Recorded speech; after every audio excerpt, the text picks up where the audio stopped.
దైవత్వాన్ని కోల్పోతున్న దేవుని కుటుంబాలు.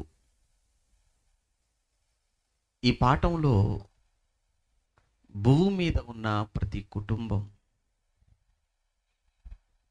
కుటుంబముగా పిలువబడుతుంది అంటే దేవుడే కారణం. దేవుడు లేకపోతే మనిషి లేడు. దేవుడు లేకపోతే కుటుంబమే లేదు. ఈరోజు మదొక కుటుంబం అని ఈరోజు నువ్వు నేను చెప్పుకొని ఈ భూమి మీద మొట్టమొదట కుటుంబ వ్యవస్థను ఏర్పాటు చేసిన వాడు దేవుడు. ఎలా ఏర్పడింది మొదటి కుటుంబం అనే విషయాన్ని ఒక్కసారి బైబిలులోనికి వెళ్ళి మనం చూడాలి. మొట్టమొదటగా భూమి మీద మొదటి కుటుంబ అనే విషయాన్ని మనం చూడాలి.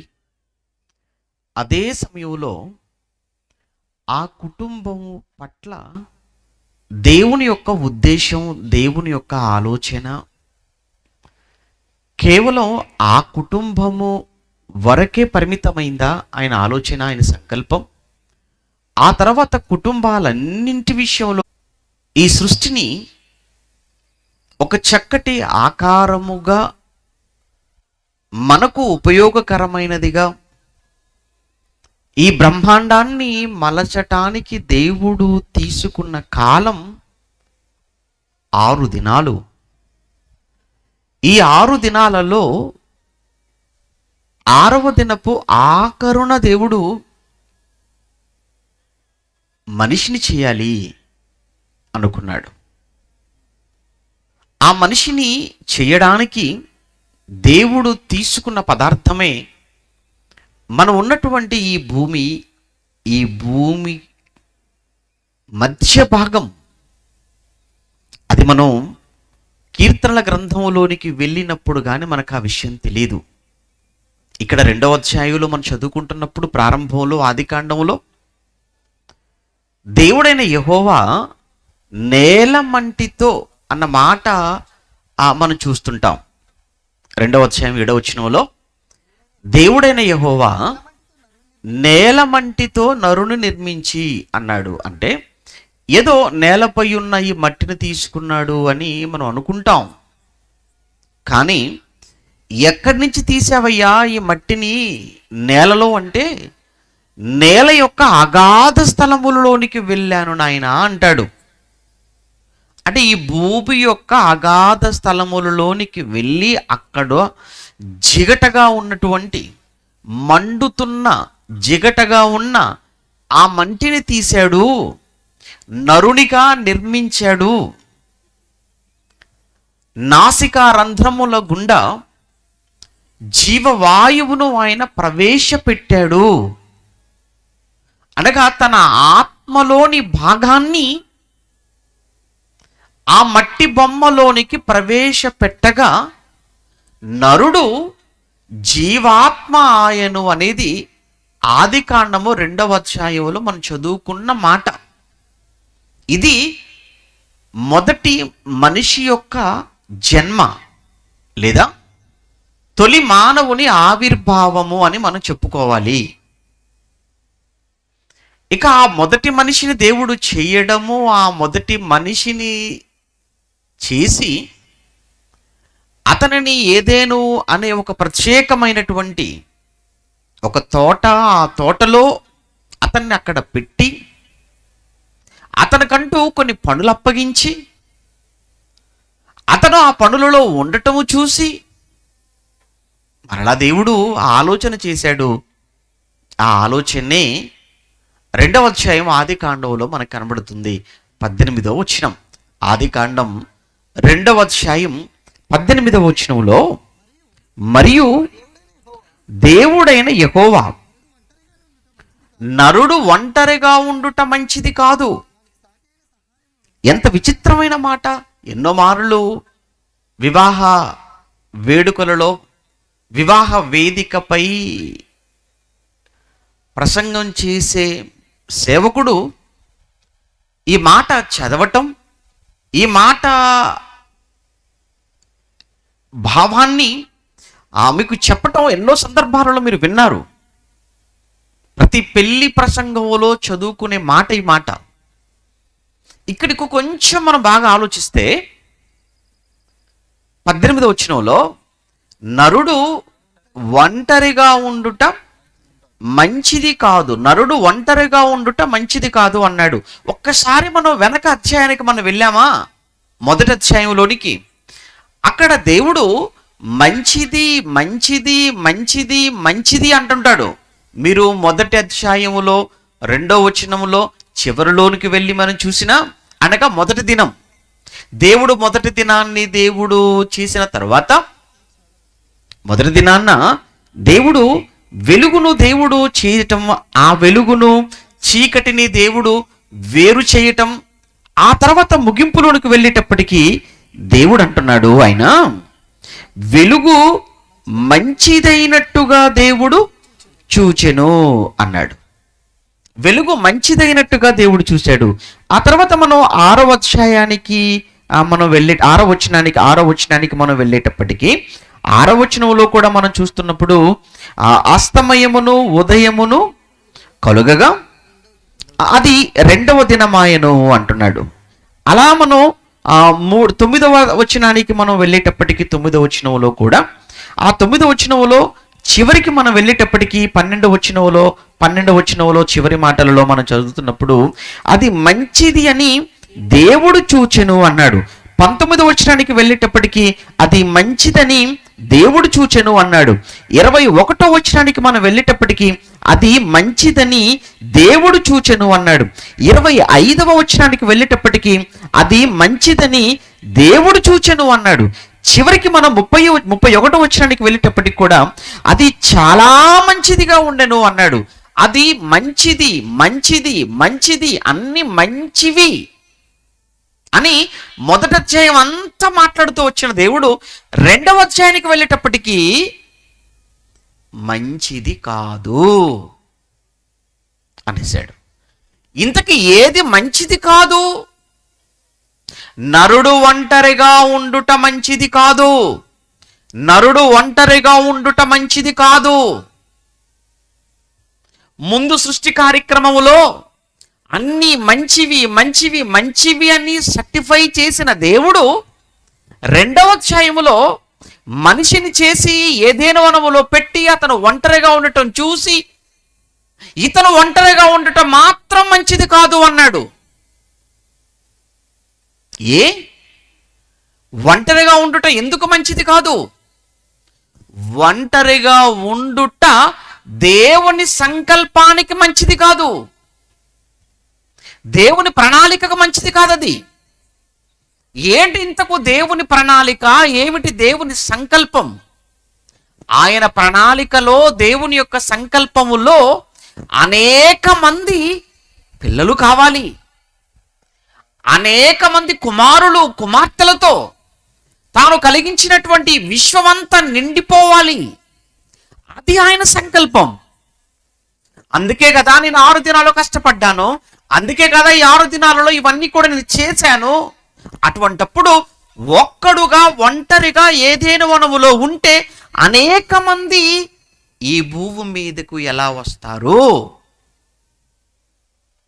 అందుకే నరుడు ఒంటరిగా ఉండుట మంచిది కాదు.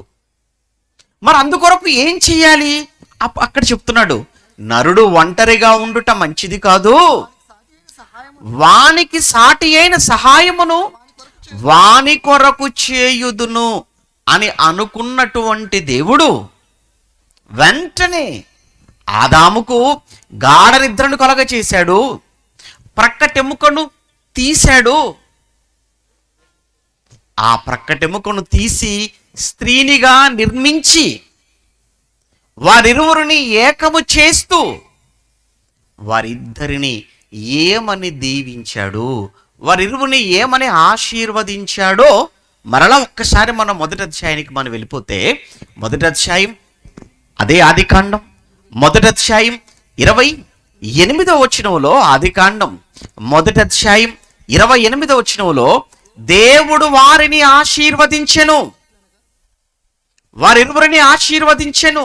ఆదామును హవ్వను, ఆదామును అతని భార్యను, స్త్రీని పురుషుణ్ణి, వారిరువురిని కూడా దేవుడు ఆశీర్వదించెను. ఏమని ఆశీర్వదించెననగా, మీరు ఫలించాలి, మీ ఇద్దరిని ఒక్కటిగా చేశాను, మీ ఇద్దరిని ఒక్కటి చేశాను, మీరిద్దరూ ఇద్దరుగా ఉండుట కొరకు కాదు, మీరిద్దరూ కూడా మీరు ఫలించాలి, మీరిరువురు కుటుంబముగా మారాలి. మీరిరువురు కుటుంబముగా మారటమే కాదు, మీ నుంచి అనేక మంది రావాలి, అనేక కుటుంబాలతో ఈ భూలోకము నిండాలి అని ఆ రోజు దేవుడు వారికిచ్చిన ఆశీర్వాద ఫలితమే ఈరోజు మనమంతా. ఆ రోజు దేవుడు వారిని ఆశీర్వదించిన ఆశీర్వచనమే ఈరోజు ప్రపంచంలో ఉన్న ఇన్ని కుటుంబాలకు కారణం. అంటే దేవుడు ఈ భూమి మీద మొట్టమొదటిగా ఒక కుటుంబాన్ని దేవుడే ఏర్పాటు చేశాడు. దంపతులుగా ఉన్నటువంటి వారిరువురిని దేవుడు ఆశీర్వదించాడు. దేవుడు ఆశీర్వదించాడు గనుక ఇద్దరు ముగ్గురయ్యారు, ముగ్గురు నలుగురయ్యారు. ఇక ఆ తర్వాత అనేక మంది. అందుకే మనం 4వ అధ్యాయానికి వచ్చేటప్పటికి, అదే ఆదికాండము 4వ అధ్యాయం 1వ వచనానికి వచ్చేటప్పటికి, ఆ రోజు ఆ ఆదాము తన భార్య అయిన హవ్వను కూడినప్పుడు, ఆదాము తన భార్య అయిన హవ్వతో దాంపత్యము చేయగా ఆమె గర్భవతి అయి కయీను అనేటువంటి వ్యక్తిని కని, నేను దేవుని దయ వలన ఒక మనుషుని సంపాదించుకుంటేని, దేవుని దయ వలన నేను ఒక మనుషుని సంపాదించుకున్నాను. మంచి తల్లి, మంచి మాట, వాస్తవం చెప్పేసింది. నేను దేవుని దయ వలన ఒక మనిషిని సంపాదించుకున్నాను అని.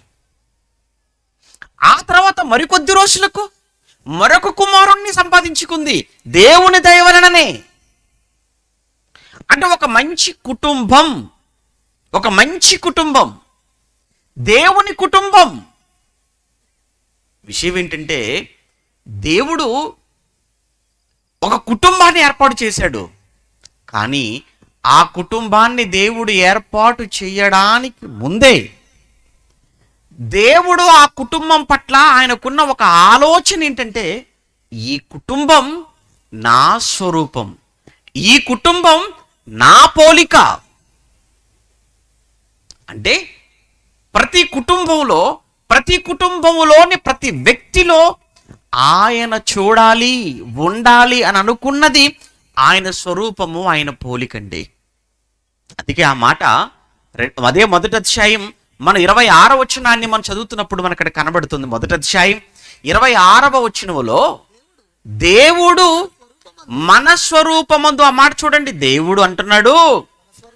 పరలోకమందు మాట్లాడుతున్న మాటలు అవి, పరమందు మాట్లాడుతున్న మాటలు.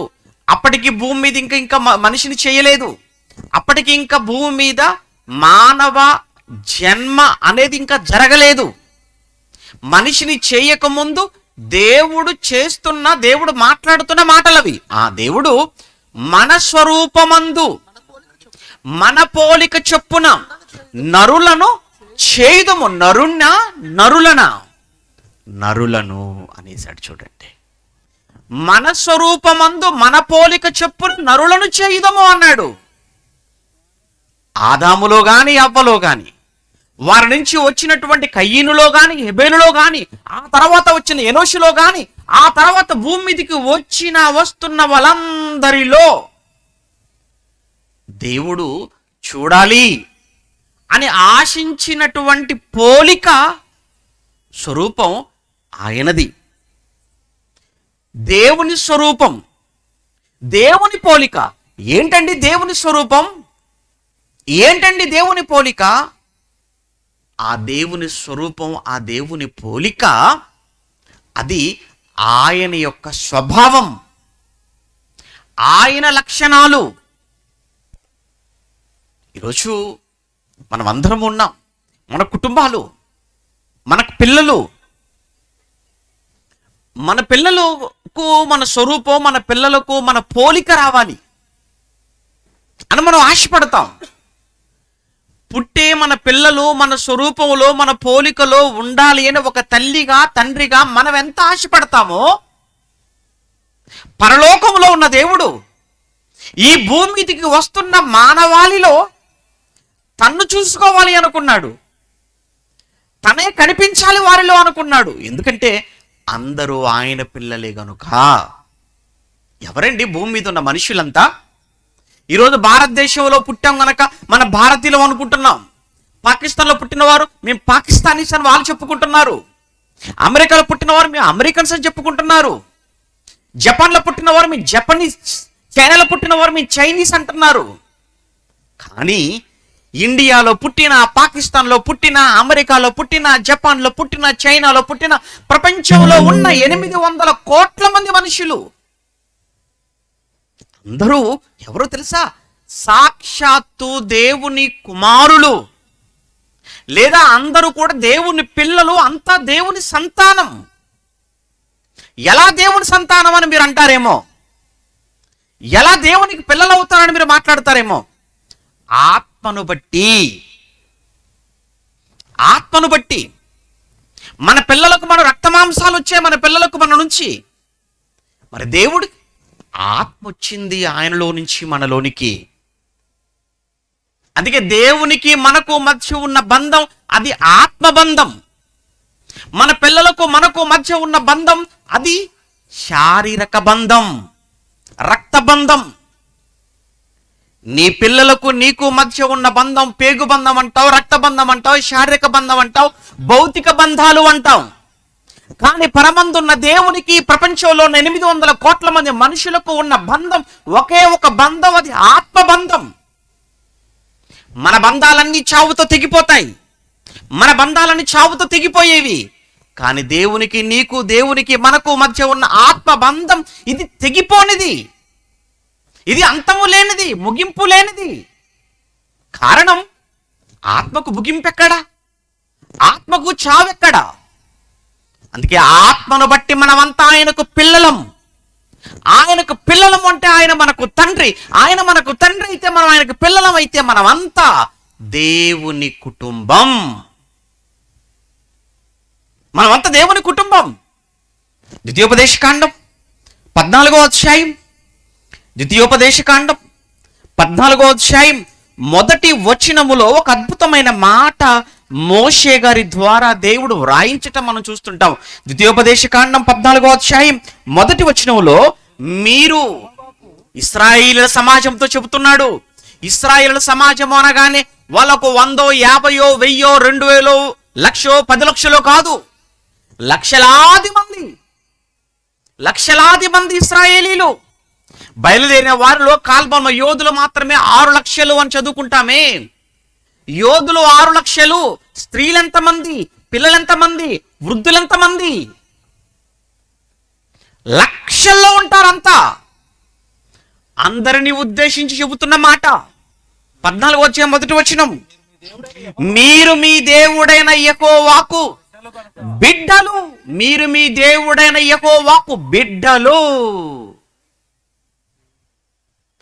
మీరు మీ దేవుడైన యెహోవాకు మీరు పిల్లలు.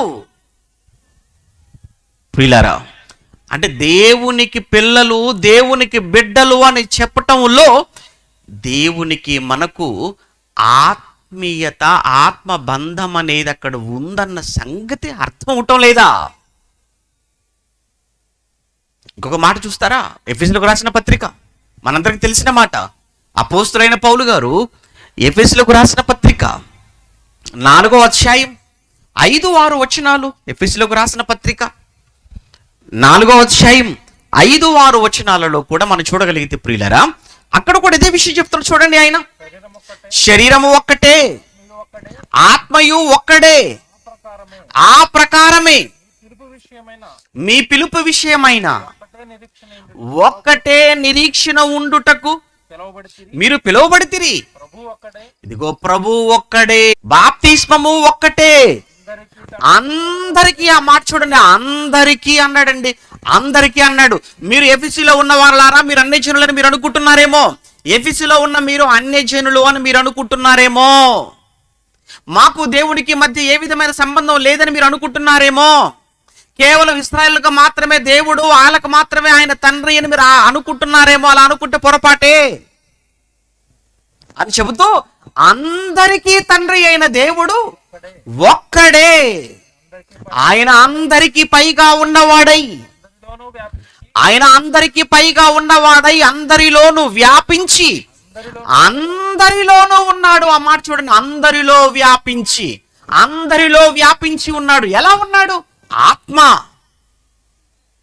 నీలో ఆత్మ ఉంది, చూసావా?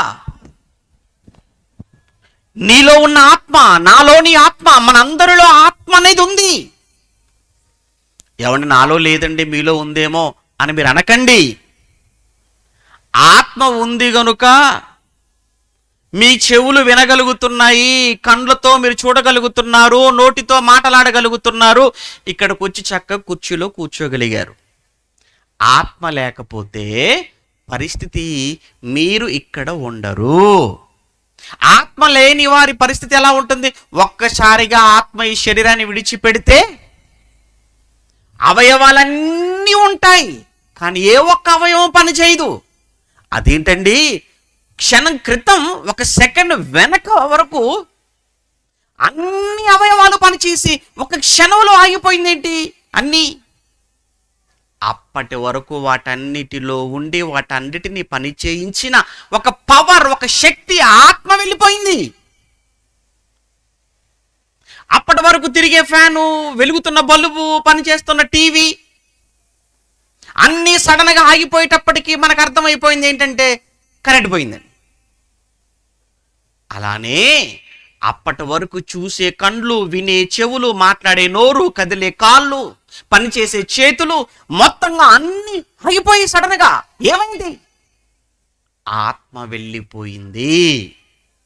ఎప్పుడైతే ఆత్మ వెళ్ళిపోయిందో శవం, ఎప్పుడైతే శవంగా మారిపోయావో, ఇంటి ముందు టెంట్ కింద పెట్టెలో నువ్వు, చుట్టూ బంధువులు,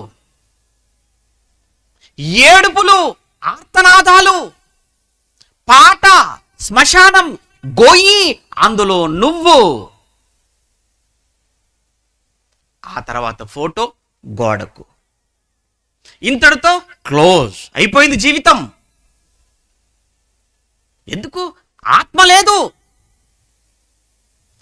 ఆత్మ అనేది నీ దేహములో ఉంది గనుక ఈరోజు మనకు విలువ, ఈ సమాజంలో మనకంటూ గుర్తింపు. ఎక్కడిది ఆత్మ? ఎవరిది ఆత్మ? ఎక్కడి నుంచి వచ్చింది ఆత్మ? పిల్లల్ని చూసి నా రక్తం అండి అని అంటావే, నీ రక్తాన్ని పంచుకొని పుట్టాడు కనుక. మరి దేవుడు ఏమంటాడు తెలుసా? నేను చూసి నా ఆత్మవురా నువ్వు, నా ఆత్మవు నువ్వు. దేవుడు అంటాడు, ఒక తండ్రిగా నీ పిల్లల్ని చూసి రక్తమను మాట్లాడినట్లు, దేవుడుగా నిన్ను నన్ను చూసి ఆయన మాట్లాడే మాట ఆత్మవురా నువ్వు, నా ఆత్మవు నువ్వు, నా నుంచి విడిపోయిన భాగానివి, నా ఆత్మను పెట్టాను నీలో, నీదైపోయింది. ఇప్పుడు నీవుగా నువ్వు సపరేట్గా ఉన్నావు. ఇప్పుడు ఆత్మగా నేను పరమాత్మనైతే పరమాత్మ నుంచి విడిపోయిన జీవాత్మవురా నువ్వు. మనమందరము జీవాత్మలం, ఒకరోజు పరమాత్మలో ఉన్నవారం కనుక ఆత్మను బట్టి దేవుడు మనకు తండ్రి అయితే, ఆయనకు మన పిల్లలమైతే, మనదంతా దేవుని కుటుంబం అయితే, దేవుని కుటుంబముగా పిలువబడుతున్న మనం, దేవుని కుటుంబాలుగా ఉండవలసిన మనం, నిజంగా దేవుని యొక్క గుణగణాలు, ఆ దేవుని యొక్క లక్షణాలు, ఆ దేవుని యొక్క స్వభావం, లేదా ఆ దేవుని యొక్క ఆ దైవత్వం ఈరోజు ఎంతమందిలో ఉంది? ఏంటండి దైవత్వం? దైవత్వం అంటే దేవుని తత్వం. దేవుని తత్వం అంటే దేవుని స్వభావం. ఆ దేవుని తత్వము, ఆ దేవుని స్వభావము కలిగిన ఈరోజు వ్యక్తులుగా, కుటుంబాలుగా ఈరోజు ఎందరూ ఉన్నారు? బాధాకరమైన సంగతి ఏంటంటే ఏ తరములో చూసినా మనకు ఎక్కువగా కనబడరండి. దేవుని తత్వము కలిగిన, దైవత్వము కలిగినటువంటి కుటుంబాలు ఏ తరములో మీరు చూడండి, ఒకరు ఇద్దరు కంటే ఎక్కువగా కనబడరండి. ఇది చాలా బాధాకరం. అయ్యో, 6 దినాలు కష్టపడ్డాను, 6 దినాలు ఇంత సృష్టిని చేశాను, 6 దినాల కష్టపడి 6 దినాలలో ఇంత విశ్వాన్ని చేసి 6వ దినమున మనిషిని చేసి, మనిషి ఒంటరిగా ఉండకూడదని మనిషికి తోడుగా మరొక స్త్రీని చేసి, వారిద్దరిని ఏకం చేసి, వారిద్దరిని దీవించి ఫలించాలి అని ఆశపడితే అందరూ ఫలిస్తున్నారు. కానీ నా స్వభావం ఏది? వారిలో పుట్టిన పిల్లలు నీ పోలికలో ఉండాలని కోరుకుంటావే నువ్వు? నీ స్వరూపం రావాలని ఆశపడతావే? నీ గర్భాన పుట్టిన బిడ్డలు నీలా ఉండాలని, నీ రూపంలో ఉండాలి అని ఆశపడుతున్న నువ్వు, మరి దేవుని ఆత్మను పంచుకొని బ్రతుకుతున్న మనం ఈ భూమి మీద, దేవుని పిల్లలమని చెప్పుకుంటున్న మనం, దేవుని కుటుంబాలుగా పిలువబడుతున్న మనం, ఆ దేవుని యొక్క స్వభావము, ఆ దేవుని యొక్క లక్షణాలు లేదా దైవత్వము అన్నది ఈరోజు నీలో, నీ కుటుంబంలో, మనలో ఎంత మరకు ఉంది అనేది ఒక్కసారి ఆలోచించాలి. ఏంటండి దైవత్వం? ఏమండి ఆ దేవుడు ఎలా ఉంటాడు అని అంటే ఏం చెప్తాను చెప్పండి?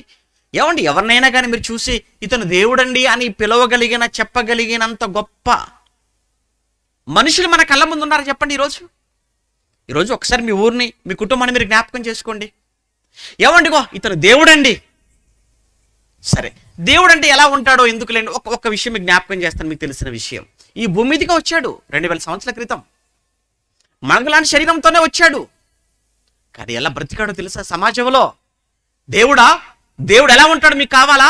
నన్ను చూడండి, నన్ను చూస్తే మీరు దేవుణ్ణి చూచినట్టే. యేసు ప్రభుతో పాటు ఉన్న 12 మంది అపోస్తలులలో ఫిలిప్పు వచ్చి అడుగుతున్నాడు యేసుక్రీస్తుని, అయ్యా ఆ తండ్రి ఎలా ఉంటాడు, ఆ దేవుడు ఎలా ఉంటాడు, ఒక్కసారి మాకు చూపించవా అని అడిగిన ప్రశ్నకు యేసు ఇచ్చిన సమాధానం ఏంటి తెలుసా? ఏంటి ఫిలిప్పు, నేను ఇంతకాలం మీ మధ్య ఉన్నాను కదా, ఇంతకాలం మీరు నన్ను చూస్తున్నారు కదా, ఇంతకాలం నేను మీ మధ్య ఉన్నప్పటికీ, ఇంతకాలంగా మీరు నన్ను చూస్తున్నప్పటికీ మరలా మీరు తండ్రి ఎలా ఉంటాడు, దేవుడు ఎలా ఉంటాడని ఎలా అయ్యా నువ్వు అడుగుతున్నావు? సరే, నువ్వు అడుగుతున్నావు కదా, నేను చెబుతున్నాను. దేవుడు ఎలా ఉంటాడు చెప్పనా? తండ్రి ఎలా ఉంటాడు చెప్పమంటావా? నాలాగానే ఉంటాడు. నాలా ఉంటాడు అని అంటే నాకున్న జుట్టు ఉంటుందని కాదు ఆయనకు, నాకున్నట్లుగా జుట్టు ఆయనకు ఉంటుందని కాదు, నాలాంటి పొడవాటి డ్రెస్ ఉంటుందని కాదు, నాలాంటి ఆకారం ఉంటుందని కాదు. నాలా ఉంటాడు అంటే నా లక్షణాలు కలిగి ఉంటాడు. ఆయన లక్షణాలే నాలో ఉన్నాయి. అందుకే నన్ను చూస్తే ఆయన చూసినట్టే, నన్ను చూచిన వాడు తండ్రిని చూసినట్టు. అంటే అర్థం ఏంటంటే నాలోని మంచిని గ్రహించిన వాడు దేవుడు కనబడతాడు వాడికి. నన్ను బాగా అర్థం చేసుకున్న వాడికి దేవుడు కనబడతాడు నాలో. ఈ మాట చెప్పిన ఒకే ఒక్కటండి యేసుక్రీస్తుల వారు. ఈరోజు ఎంతమంది చెప్పగలరండి దేవుడు ఎలా ఉంటాడండి, దేవుడు ఎక్కడ ఉంటాడండి, దేవుడు ఎలా ఉంటాడా? ఏమండి పలానాయన చూడండి, పలానావిడిని చూడండి, అలా చెప్పగలరండి? ఎవరిని చూసి చెప్పగలరండి ఆ మాట? ఎంతమంది ఉంటారండి అలా? దేవుడంటే ప్రేమ, దేవుడంటే క్షమ, దేవుడంటే దయ, దేవుడంటే జాలి కలిగిన వాడు, దేవుడంటే కనికరము కలిగిన వాడు. దేవుడంటే ప్రేమకు, దేవుడంటే జాలికి, దేవుడంటే కనికరానికి, దేవుడంటే దయకు, దేవుడంటే దీర్ఘశాంతానికి, దేవుడంటే త్యాగానికి, దేవుడంటే దాతృత్వం అనే ఎన్నో గుణాలు. ఈరోజు వీటిలో ఏదో ఒకటి కాదు, ఇవన్నీ కలిగి ఉన్నవాడు దేవుడు. అదే సమయంలో వీటిలో ఏ ఒక్కటయ్యా ఈరోజు మనుషులు మనం చూడగలం చెప్పండి? ప్రేమించే గుణం ఉందా? జాలిపడే మనసు ఉందా? సహాయం చేసే మంచి లక్షణం ఉందా? క్షమించగలిగేటువంటి ఆ స్వభావం నీలో ఉందా? లేదే. అటువంటప్పుడు నీలో దైవత్వం ఏంటి? నీలో ఆ దైవత్వం ఎక్కడా? ప్రభునందు ప్రియమైన దేవుని పిల్లలారా, వ్యక్తిగానే కనిపించినది కుటుంబాలలో ఎక్కడుంటాయి? విచిత్రం ఏంటంటే మరలా కుటుంబంలో అందరూ దేవుని సేవించే వాళ్ళే, కుటుంబంలో అందరూ దేవుణ్ణి ప్రార్థించే వాళ్ళే, కుటుంబం అంతా భక్తి కలిగిన కుటుంబం అని చెప్పుకుంటారు. ఎందుకు? నువ్వు చెప్పుకుంటున్నావేమో. నువ్వు చెప్పుకుంటే సరిపోతుందా? నాకు నేరుగా నేను ప్రధానమంత్రి అని చెప్పుకున్నాను అనుకోండి, ఏం బాగుంటుంది? నాకు నేరుగా నేను ముఖ్యమంత్రి అని చెప్పుకున్నాను అనుకోండి, చెప్పుకోవచ్చు, నిజం కావాలి కదా అది. నాకు నేరుగా నేను కలెక్టర్ అంటే కలెక్టర్ని అయిపోతానా? మీరు నమ్మేస్తారా? అలానే మనకు మనంగా, మీకు మీరుగా, మా దేవుని కుటుంబం అండి అంటావా? నిజంగా మీ దేవుని కుటుంబమేనా? మీది నిజంగా దేవుని కుటుంబం అయితే ఏవి ఆ దేవుని లక్షణాలు ఏవి మీలో? ఆ దేవుని యొక్క స్వభావం ఏది మీలో? పగలతో, కక్షలతో, కలహాలతో, గొడవలతో, అనుమానాలతో, అసూయలతో, ద్వేషాలతో ఈరోజు కుటుంబాలన్నీ ఎలా ముక్కలైపోతున్నాయో మనం చూస్తున్నాం కదా. ఒకప్పుడు భర్త భార్యను చంపాడు అనేది వార్త, ఈరోజు భార్య భర్తను చంపేసింది అనేది వార్త. ఈరోజు ఒకప్పుడు పిల్లలు తండ్రులు చంపేశారు అనేది వార్త, ఈరోజు తల్లిదండ్రులే పిల్లలు చంపుతున్నారు. ఏంటండి ఇవన్నీ? ఎక్కడండి జరుగుతున్నవి ఈరోజు ఇవన్నీ? ఈ నేరాలన్నీ, ఈ ఘోరాలన్నీ, ఈ భయంకర కార్యక్రమాలన్నీ ఈరోజు కుటుంబాల కేంద్రముగా జరుగుతున్నప్పుడు ఈ కుటుంబాలు దేవుని కుటుంబాలా? ఏ కుటుంబం అంటే దేవునికి భయపడుతుంది? ఏ కుటుంబం అంటే దేవునికి లోబడుతుంది? ఏ కుటుంబానికి ఉందండి భక్తి? మాటల్లో కాదు, చేతలు. భక్తి అనేది మాటలకు చెప్పడానికి సంబంధించింది కాదు. భక్తి అనేది బట్టలకు సంబంధించింది, బట్టల్లో లేదు. భక్తి అనేది బట్టల్లోనో, భక్తి అనేది మాటలకో, భక్తి అనేది వేషమో కాదయ్యా. భక్తి అంటే బ్రతుకు, భక్తి అంటే జీవితానికి సంబంధించింది, భక్తి అనేది క్రియలకు సంబంధించింది. అందుకే భక్తికి మంచి నిర్వచనం చెప్తాడు దేవుడు బైబిల్లో. మనకు తెలుసు, యాకోబు పత్రిక 1:27 చెప్తాడు, ఇదిగో ఎక్కడ దిక్కులేని పిల్లలు ఉన్నారో చూడండి, ఎక్కడ విధవరాండ్రు ఉన్నారు. ఉన్న విధవరాండ్రు వారి ఇబ్బందుల్లో ఉండగా, ఇబ్బందుల్లో ఉన్న విధవరాండ్ర దగ్గరకు వెళ్ళి వారిని పరామర్శించి వాళ్ళ అవసరాలు తీర్చే మనసు నీకుంటే అది భక్తి. దిక్కులేని పిల్లలైన వారు ఎక్కడున్నారు, ఎవరున్నారు చూసి వాళ్ళ కోసం నువ్వు ఆలోచించగలిగి వాళ్ళకి ఏదైనా సహాయం చేయగలిగితే అది భక్తి. ఈ రెండూ చేస్తున్నానని మాట్లాడకు. ఇవి రెండూ చేసినా నువ్వు చేయవలసింది ఇంకోటి ఉంది, ఇహలోక మాలిన్యము అంటకుండగా కాపాడుకో. అంటే ఈ లోకంలో మాలిన్యం, ఈ లోకంలో పాపము, ఈ లోకంలో నీ పాపాన్ని మరల నువ్వు అంటించుకోకూడదు నాయనా. ఇవి రెండూ చేసి చేతులు దులుపుకుంటే నువ్వు భక్తుడు అయిపోవు. చాలా మంది మేము ఆ సహాయం చేస్తున్నాం, ఈ సహాయం చేస్తున్నాం, వాళ్ళకి అది ఇస్తున్నాం, వీళ్ళకి ఇది ఇస్తున్నాం, మేము చేసే తప్పుడు పనులన్నీ మేము చేస్తూనే ఉంటాం. ఇది ఎక్కడ భక్తి? ఇది బైబిల్ భక్తి కాదు, నీ భక్తి అది. ఇది లోకభక్తి. లోకభక్తి నీ భక్తి కాదయ్యా, దేవుని భక్తి కావాలి.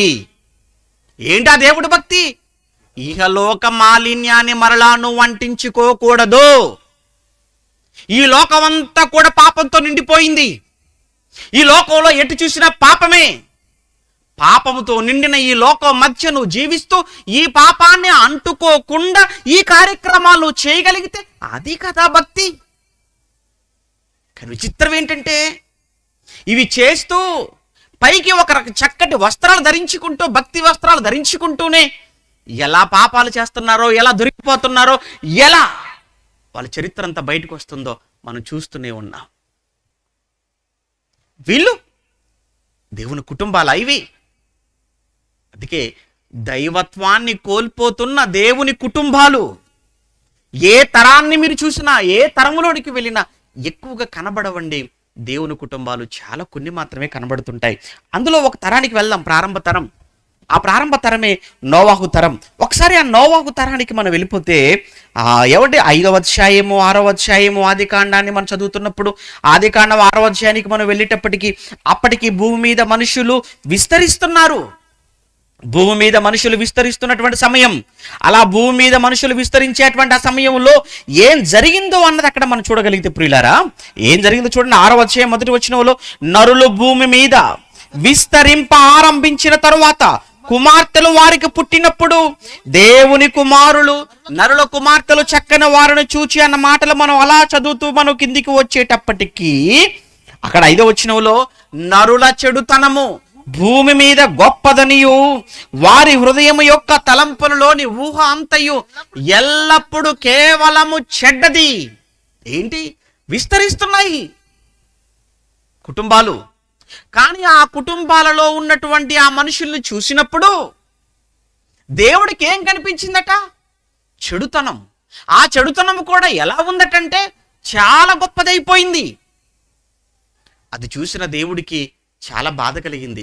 అది చూసిన దేవుడు హృదయంలో నొచ్చుకున్నాడు. అది చూసిన దేవుడు, అయ్యో ఎందుకు వీళ్ళకి జన్మనిచ్చానా, ఎందుకు వీళ్ళని చేశానా అని ఆయనే తన హృదయంలో సంతాపము నొందుతున్న పరిస్థితిని ఇక్కడ చూస్తున్నాం. ఎంత విచిత్రమైన విషయం అంటే, దేవుడు ఎన్నో చేశాడు సృష్టిలో, వాటిలో దేని వలన దేవునికి కలగని బాధ కేవలము మనుషుల వలన మాత్రమే కలిగింది. మనుషులు చేసినందుకు మాత్రమే సంతాపపడ్డాడు అన్న మాట అక్కడ మనం చదువుకుంటాం. అటువంటి సమాజం ఏమండి, అలాంటి మనుషుల మధ్య, అలాంటి సమాజం మధ్య ఒక వ్యక్తి ఉన్నాడు. ఆయన పేరే నోవాహు. ఆ నోవాహు నీతిమంతుడట. 7వ అధ్యాయం మొదటి వచనం మనం చదువుతున్నప్పుడు 7వ అధ్యాయం మొదటి వచనంలో, యెహోవా ఈ తరము వారిలో నీవే నా ఎదుట నీతిమంతుడు అయినట చూచితిని కనుక నీవును నీ ఇంటి వారును వాడలోనికి ప్రవేశించండి. నీవు నీ ఇంటి వారు వాడలోనికి ప్రవేశించండి. ఎంత మాట అండి దేవుడు చెబుతున్నాడు. నాయన నోవాహు, ఇదంతా బలత్కారంతో నిండిపోయింది. మనుషులందరిలో బలత్కారం అంటే దోచుకోవటం, భయపెట్టటం, బెదిరించటం. భయపెట్టి బెదిరించి మనిషిని దోచుకుంటూ బలత్కారులుగా మారిపోయి ఇష్టం వచ్చినట్టుగా వివాహాలు, ఆ వివాహాలతో పాటు ఎన్నో ఇంకా ఇతర అసాంఘిక కార్యక్రమాలకు జీవితాలను బానిసలుగా చేసుకొని నా దృష్టికి చెడులో చాలా గొప్ప వాళ్ళు అయిపోయారు. కనుక ఈ తరములో ఉన్న ఈ మనుషులందరినీ నాశనం చేసేస్తాను. కానీ ఇలాంటి కుటుంబాల మధ్య నీ కుటుంబాన్ని చూస్తుంటే నాకు చాలా ఆనందం వేస్తుంది. అందుకే నిన్ను తప్పించి వీళ్ళందరినీ కూడా నేను నాశనం చేసేస్తాను. ఏమండి, దేవుడి నీతిమంతుడు అన్న మాట ఉంది చూసారా అక్కడ. ఈ తరములో నీవే నా ఎదుట నీతిమంతుడు. ఏంటి నీతిమంతుడు అంటే? నీతిమంతుడు అన్న మాటకు అర్థం ఏంటి? నీతిమంతుడు అనే మాటకు అర్థం ద్వితీయోపదేశకుడు 6వ అధ్యాయంలో చివరి మాట ప్రకారంగా దేవుని ఆజ్ఞకు లోబడటమే నీతి. అంటే దేవుని ఇష్టాన్ని జరిగించటమే నీతి. అంటే ఇక్కడ నోవాహు అనే వ్యక్తి దేవుని ఆజ్ఞలకు లోబడుతున్నాడు అనేది తన అర్థం ఏంటంటే అతనిలో దైవత్వం. దేవునికి అన్ని విషయాల్లో లోబడుతున్నాడు. అవునండి, అతను లోబడ్డాడు. మరి భార్య కూడా, పిల్లలు కూడా, కోడళ్ళు కూడా, మొత్తానికి నిజంగా చాలా గొప్పవాడు. ఎందుకు గొప్పవాడు అంటే తన కుటుంబంలో ఏ ఒక్కరు కూడా నాశనానికి వెళ్లకుండా, ఏ ఒక్కరు నశించిపోకుండా తన కుటుంబాన్ని అంతా కాపాడుకున్నాడు. అది నోవాహు కుటుంబం అనుకుంటున్నాం, అది దేవుని కుటుంబం కూడా. దేవుని కుటుంబం. మిగిలిన కుటుంబాలు వాళ్ళు దేవుని కుటుంబాలే, కానీ దైవత్వం లేదు, దేవుని లక్షణాలు లేవు. అప్పుడప్పుడు పిల్లల్ని చూస్తూ మాట్లాడుతుంటారు, ఎవరండి ఈ బాబు? పలానా అన్న వాళ్ళ కొడుకు. అవునా? అసలు ఆయనకి నాకు పోలికలు లేవండి, ఏ విషయంలో కూడా అతనిలా ప్రవర్తించట్లేదు. చూసావా? అంటే తండ్రి గొప్పోడు, తండ్రి మంచివాడు, కొడుకే రక్తాన్ని బట్టి, కానీ రక్తాన్ని బట్టి, శరీరాన్ని బట్టి కుమారుడు అయినప్పటికీ కూడా అతని యొక్క స్వభావం, అతని యొక్క లక్షణాలు వీడిలో ఏమాత్రం కూడా లేకపోయేటప్పటికీ ఆశ్చర్యపోతున్నాం. అలానే అంతా దేవుని కుటుంబాలే, కానీ దైవత్వంతో ఉన్న కుటుంబాలు కావన్నీ కూడా. దైవత్వంతో నిండిన ఒకే ఒక కుటుంబం, దేవుని నీతిని జరిగించిన ఒక కుటుంబం, అది నోవాహు కుటుంబం. చాలామంది ఏమనుకుంటున్నారంటే నోవాహుకు గాథ అన్నది ఏదైతే ఉందో, నోవాహు కాలంలో జలప్రళయం వచ్చిన జలప్రళయంలో అందరూ పోయారు, నోవాహు ఒక్కడే మిగిలాడు, అది ఓడలో ఇతను ఉన్నాడు. ఇదంతా ఒక కల్పితం, ఇదంతా ఒక స్టోరీ, కట్టుకథ. అని చాలామంది తీసి పడేస్తుంటారు, కొట్టేస్తుంటారు. కానీ అది కట్టుకథ కాదు, అది యథార్థ గాథ అని చెప్పడానికి బలమైన సాక్ష్యాలు బైబిల్లోనే మనకు కనబడుతుంటాయి. ఉదాహరణకు ఇది యథార్థమైనది అని చెప్పడానికండి, మరలా ఇది ఎప్పుడో క్రీస్తుకు ముందు సుమారుగా సుమారు ఒక 2000 సంవత్సరాల క్రితం అని అనుకుంటే, ఆ తర్వాత ఇది జరిగిన తర్వాత సుమారు ఏజ్కేల్ గారి కాలం, అంటే ఏజ్కేల్ గారి కాలం అంటే సుమారు ఒక 500 సంవత్సరాలు క్రీస్తుకు ముందు. అంటే ఇది ఒక 2000, అదొక 500 అనుకుంటే సుమారుగా రండి ఒక 1500 సంవత్సరాలు. అంటే 1500 సంవత్సరాల తర్వాత కూడా మరలా తిరిగి నోవాహు యొక్క ప్రస్తావన, నోవాహు గురించినటువంటి ఆ పేరు మరలా అక్కడ ఏజ్కేల్ గ్రంథంలో ఏజ్కేల్ గారు మాట్లాడుతూ ఉంటాడు. ఒకసారి ఆ మాట మీరు చూడగలిగితే ఏజ్కేల్ గ్రంథం 14వ అధ్యాయం 14వ వచనం, ఏజ్కేల్ గ్రంథం 14వ అధ్యాయం 14వ వచనాన్ని మనం చదువుతున్నప్పుడు, ఇదిగో నోవాహును, దానియేలును, యోబును, ఈ ముగ్గురు వట్టి యెరూషలేము దేశములో, యూదయ దేశములో ఉండినను వారు తమ నీతి చేత తమ్మును మాత్రమే రక్షించుకుందురు అన్నాడు. అందులో నోవాహు, దానియేలు, యోబు. అంటే ఏజ్కేల్ గారి కాలం నాటికి దేవుడు మరలా ఏజ్కేలుతో మాట్లాడుతున్న మాట ఏంటంటే, నాయన ఏజ్కేలు, ఆ యెరూషలేము మొత్తాన్ని కూడా నాశనం చేయబోతున్నాను, యూదయ మొత్తం స్మాష్ బూడిదగా మారిపోబోతుంది. అయితే ఒకవేళ ఆ పట్టణంలో ఆ నాశనం అవుతున్న ఆ సమయంలో అక్కడ దానియేలు, నోవాహు, యోబు వీళ్ళు ఒకవేళ ఉంటే, అంటే అలాంటి క్యారెక్టర్ కలిగిన వాళ్ళు ఉంటే వాళ్ళు మాత్రమే తప్ప ఇక మిగతా వాళ్ళు ఎవరిని నేను కాపాడను. అంటే నోవాహు అనే వ్యక్తి కల్పిత వ్యక్తి కాదు, అతని చరిత్రలో ఉన్న వ్యక్తే అని అతని గురించి మరలా 1500 సంవత్సరాల తర్వాత మరలా ఇక్కడ దేవుడు స్వయంగా ఏజ్కేలుతో చెప్పటం మనం చూస్తున్నాం. దీనికంటే కూడా ఇంకా ఒకవేళ ఇది కూడా మీకు నమ్మకం కలగకపోతే దీనికంటే బలమైన సాక్ష్యం మన యేసుక్రీస్తుల వారే మనకు చెప్తుంటారు. మత్తయి సువార్త 24వ అధ్యాయంలో కానీ, లూకా సువార్త 17వ అధ్యాయంలో కానీ, లూకా సువార్త 17 చూద్దాం. సో లూకా సువార్త 17వ అధ్యాయంలో స్వయంగా అక్కడ యేసుక్రీస్తుల వారు మాట్లాడుతూ 17వ అధ్యాయము లూకా వ్రాసిన సువార్త 17వ అధ్యాయము 34వ వచనము 26వ వచనం చూడండి. 26వ వచనాన్ని చూద్దాం. 17వ అధ్యాయం 26వ వచనంలో నోవాహు దినములలో జరిగినట్టు మనుష్య కుమారుని దినములలోనూ జరుగును. నోవాహు దినములలో జరిగినట్లు అని సాక్షాత్తు యేసుక్రీస్తుల వారే మరలా నోవాహును ప్రస్తావిస్తున్నాడు. నోవాహు దినములలో జరిగింది చెప్తున్నాడు.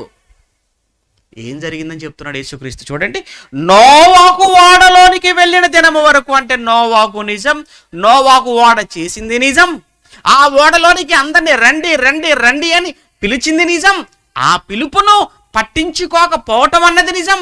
చివరికి అతను, అతని భార్య, అతని కుమారులు, అతని కోడళ్ళు 8 మాత్రమే ఆ ఓడలోనికి వచ్చింది నిజం.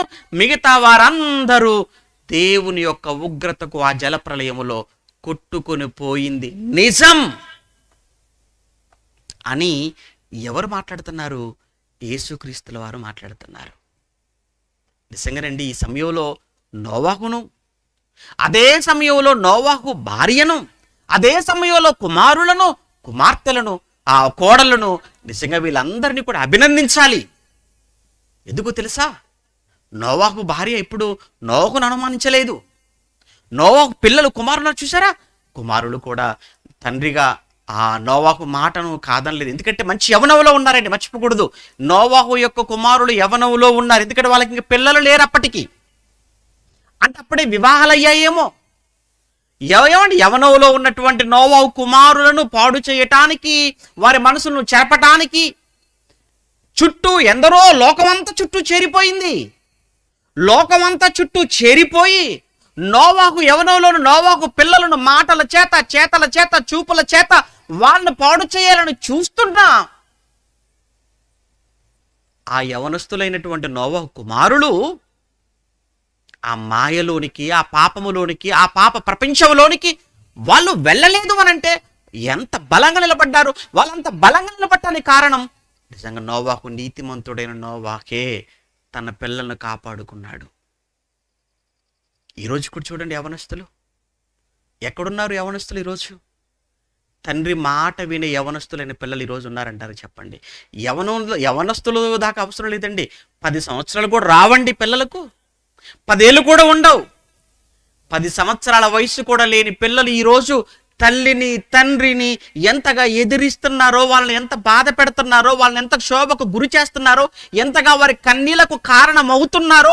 ఎందరో తల్లులు, ఎందరో తండ్రులు పిల్లల విషయంలో చెప్పుకోలేక, అలా అని బాధపడలేక ఎంత నలిగిపోతున్నారో ఈరోజు ఎందరో తల్లిదండ్రులు. మీకు తెలుసు ఒక్కసారి, ఎందుకంటే చెప్పుకుంటే పోయేది మన పరువే. 10 సంవత్సరాల పట్టుమని 10 ఏళ్ల వయసులో కూడా లేని పిల్లలను కూడా ఈరోజు తల్లికి తండ్రికి అవిధేయులుగా తిరగబడే తత్వం కలిగి వారు నేరస్తులుగా మారుతూ చేతికి సంకెళ్ళు, బడిలో ఉండవలసిన వయసులో ఈరోజు జైలులో ఉండటమా? ఇది ఈరోజు పిల్లల పరిస్థితి. వారి మానసిక పరిస్థితి అలా అయిపోయింది. ఇక వారు యవ్వనంలోకి వస్తే ఎక్కడండి వింటారు? నిజంగా ఇప్పుడు ఏమని చెప్తున్నప్పుడు విని చాలా సంతోషపడ్డాం. జరుగుతున్న సభల విషయంలో నిజంగా ఈ ఊరిలో ఉన్నటువంటి తల్లిదండ్రులుగా మీ పిల్లలు, యవనస్తులు మీ పిల్లలు ఈ సభల కోసం కష్టపడ్డారు. వాళ్ళు కష్టపడబట్టే కదండి. ఏంటంటే చుట్టూ ఈ కర్రలన్నీ కూడా, బారికేడ్స్ అన్నీ కూడా చక్కగా ఏర్పాటు చేసి, జెండలు పెట్టి, పోల్స్, కరెంట్ అన్ని నిలబెట్టి, ఈ వేదిక ఏంటి, తెరలేంటి, మీరు వచ్చేటప్పటికి కుర్చీలేంటి, ముందుగా నేను చూశాను కదా, పంపించేశారు కదా నాకు. ఎక్కడెక్కడో ఊళ్ళు తిరుగుతూ పోస్టర్లు అంటించేసి, పాంప్లెట్లు పంచి, ఆటోల మీద తిరిగి. ఆహా, ఎవరు చేశారు? మీరు చేశారా? మీ పిల్లలు, యవనంలో ఉన్న పిల్లలు. నిజంగా యవన వయసులో ఉన్న ఆ పిల్లలు దేవుడు వారికి ఇచ్చిన శక్తిని, దేవుడు వారికి ఇచ్చిన బలాన్ని దాచుకోక, లోక సంబంధమైన వాటికి వాడక, దేవుడిచ్చిన ఈ బలం, దేవుడిచ్చిన ఈ శక్తిని తిరిగి దేవుని పని కొరకు వాడాలన్న ఆ జ్ఞానం వారిలో ఉంది. చూసారా? అందుకు చాలా సంతోషపడాలి మనం. ఎందుకంటే యవన కాలమున కాడి మోగిట నరునికి మేలు. అదే పిల్లలను కోరుకుంటున్నా. కేవలం ఈ సభలు అయిపోవటంతోనే సరిపోదు. సభల అనంతరం ఎప్పుడు దేవుడు, ఎప్పుడు కూడా దేవుని కార్యక్రమాలు, ఎప్పుడు దేవుడు మెచ్చుకున్నట్టుగానే ఉండండి. కేవలం ఈ 3 దినాలు, లేకపోతే ఈ 3 దినాలకు ముందు మరొక వారం దినాలు, లేదా ఒక 10 రోజుల నుంచి నిజంగా మీ పనులు చూసి దేవుడు సంతోషపడుతున్నాడు. కానీ సంవత్సరంలో 365 రోజుల్లో ఈ 10 రోజులైనా దేవుడు మీ నుంచి ఆనందపడాలి. ఈ 10 రోజులు, ఈ కొద్ది రోజులైనా దేవుడు సంతోషపెడతారు మీరు మీ యవన శక్తి, యవన బలంతో. నో, 365 దినాలు దేవుని సంతోషపెట్టేవారుగా ఉండండి. ఈ 365 రోజులు, సంవత్సర కాలం అంతా కూడా దేవుడు మిమ్మల్ని చూస్తున్నప్పుడల్లా ఆయన గర్వంతో తల ఎత్తుకున్నట్టుగా ఉండాలి. తల్లిగా తండ్రిగా భూమి మీద కూడా అలాంటి పిల్లల విషయంలో నిశ్చింతగా, నిర్భయముగా గుడ్డల మీద చేసుకొని హ్యాపీగా పడుకుంటారు. ఎందుకంటే దేవుని పనిలో ఉన్న నా కొడుకు, దేవుని పనిలో ఉన్న నా కూతురు ఎలా తప్పు చేస్తుంది, వాడు ఎలా తప్పటడుగులేస్తాడు, వాడు వెళ్తానంటే వెళ్ళు, దేవుని పని మీద వెళ్తున్నావు కదా ధైర్యంగా. ఎందుకు? నా కొడుకు దేవుని పనిలో ఉన్నాడు అని అంటే నా కొడుకు తప్పు చేయడు. వాడు దుష్టును జయించినవాడు, సాతాను జయించినవాడు, సాతాను వాడి కాళ్ళ కింద చితక తొక్కుతున్నవాడు అన్న ఒక నమ్మకం నీ తల్లికి, నీ తండ్రికి నువ్వు కలిగిస్తున్నావు తెలుసా? ఇది ఎప్పటికీ ఉండాలి. దేవుని కుమారుడు, దేవుని కుటుంబం. నోవాహు నీతిమంతుడు. నోవాహు కడుపున పుట్టిన 3 కొడుకులు వారు నీతిగా ఉన్నారు. వారు చేసుకున్నటువంటి భార్యలు వారు నిజంగా భర్తకు లోబడిన వారుగా ఉన్నారు. భర్తకు లోబడిన వారుగా మాత్రమే కాదు, ఒక అత్తకు లోబడ్డారు, మామకు లోబడ్డారు. నిజంగా కుటుంబంతో చూడండి ఎంత బాగుందా. ఈరోజు ఎక్కడున్నారు చెప్పండి? భార్యలకు లోబడిన భర్తలు, అత్తకు లోబడిన కోడలు, మామకు లోబడిన కోడలు, అలానే అత్తామామలుగా నిజంగా కోడలను కూతురులా భావించినటువంటి అత్తమామలు. అలాంటి కుటుంబం ఎక్కడుందండి? కనబడుతున్నాయా మీకు? అలాంటి మంచి మనసున్నటువంటి కుటుంబం అది దేవుని కుటుంబం, దైవత్వం కలిగిన కుటుంబం. అలానే లోతు కాలానికి మనం వెళ్ళిపోతే అస్సలు బాగోలేదు. పట్టణాలు బొత్తిగా పాడైపోయాయి. అయినా అది అక్కడ లోతు ఉన్నాడు. లోతు నీతిమంతుడు. నీతిమంతుడైన లోతు నిజంగా అతను ఒక్కడి కోసమే రాయబడిందంటే నిజంగా నోవాహు తన కుటుంబం అంతా కూడా చక్కగా రక్షణలోనికి వచ్చింది. కానీ నోవా దగ్గరికి వెళ్ళేటప్పటికి మాత్రం, లోతు దగ్గరికి వెళ్ళేటప్పటికి లోతు తప్పించబడ్డాడు. లోతును బట్టి లోతు భార్య తప్పించబడింది, కూతురు తప్పించబడ్డారు. తప్పించబడిన తర్వాత మాత్రం తప్పు చేసేశారు. తర్వాత తప్పు చేశారు వాళ్ళు. కానీ ఎందుకో వాళ్ళ కోసం ఇంతగా మనం చెప్పుకోవడానికి లేకుండా పోయింది నోవా కుటుంబం కోసం, వాళ్ళ కుటుంబాన్ని. ఏది ఏమైనా ఆ నోవా కాలంలో ఉన్న వాళ్ళు కానీ, లోతు గారి కాలంలో ఉన్న వాళ్ళు కానీ దేవుని కుటుంబాలే. కానీ కేవలం 1-2 మాత్రమే దేవుని కుటుంబాలుగా మిగిలిపోయాయి. అన్నీ కూడా దేవుని చేత నాశనము కాబడ్డాయి. కారణం దేవునికి లోబడలేదు కనుక, దేవుని మీద తిరుగుబాటు చేశారు కనుక. ఈరోజు కూడా మీకు అదే చెప్తున్నాను ఈ వేదిక మీద. మీరు నిజంగా దేవుని కుటుంబమా?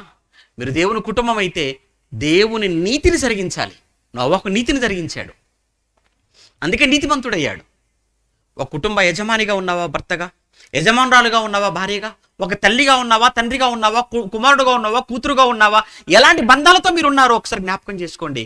మీరున్నటువంటి బంధాలలో ఒక కుటుంబంగా మీరు పిలువబడితే మీ కుటుంబం అంతా దేవుని ఆజ్ఞకు లోబడేదిగా, దేవుని మాటలకు లోబడే కుటుంబంగా ఉంటే మీరు కూడా నీతిని జరిగించిన వాళ్ళు అవుతారు. దేవుని కుటుంబంగా పిలువబడిన వాళ్ళగా ఉంటారు.